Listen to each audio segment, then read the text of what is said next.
Nagluluksa ngayon ang pamilya ng kapamilya aktres na si Angelica Panganiban sa pagpanaw ng kanyang inang si Annabel Panganiban.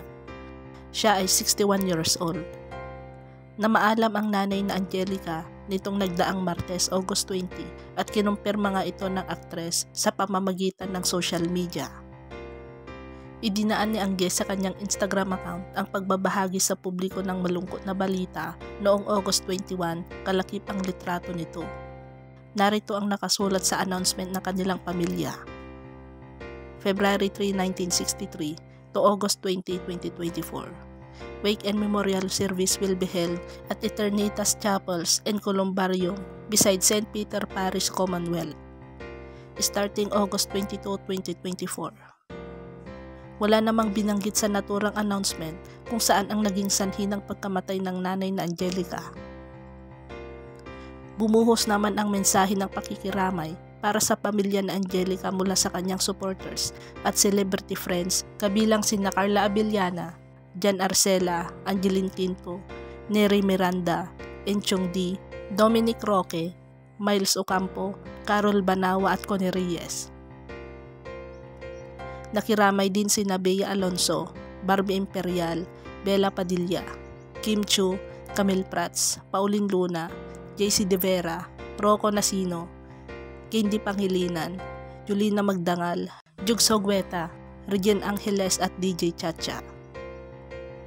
Matatanda ang nagpost pa si Angelica ng patribute para sa kanyang ina pagkatapos ng second wedding nila ni Greg Human last April 20, 2024 sa isla ng Siargao. Mensahe na Angge sa ina, "Mama, alam ko kung gaano ka kasaya. Nauwi ako sa tamang tao. Madalas tayo magbiroan. Sinasabi mo na alagaan ko si Greg at umayos ako. Ang sagot ko naman, Ma, dead na yan sa akin. Pero ang totoo, hindi ako magiging sapat na ina ni Ben ngayon at may bahay ni Greg kung hindi mo ko napalaki ng tama. Lahat ng meron ako ngayon ay pasasalamat ko sa iyo.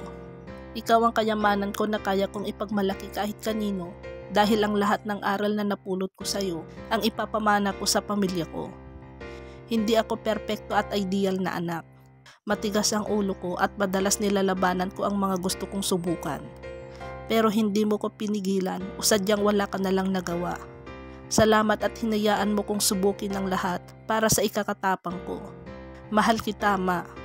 Ang madamdaming mensahe ni Angge para sa kanyang nanay.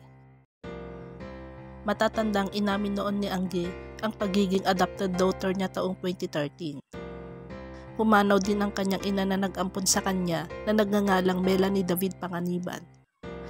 Balikan natin ang post niya noon sa kanyang Instagram account kung saan kasama niya ang kanyang pamilya. 19 weeks ago kompleto pa tayo. 19 weeks ago kasama pa natin si Mami. 19 weeks ago kaya pa natin magtawanan ng malakas at pagtawanan si Mami. 19 weeks ago natupad ang pangarap natin na mabuo tayong lahat. Inintay na lang pala ni Mami na makita tayong kumpleto at masaya. Mami, mahal na mahal ka namin. Walang nakapaghanda sa biglaan mong pag-iwan sa amin. Mamimiss ka namin ng sobra-sobra. Thank you for adopting me and giving me a family. Hindi lihim ang pagiging adopted daughter ng aktres na ngayon ay kasal na kay Greg Human.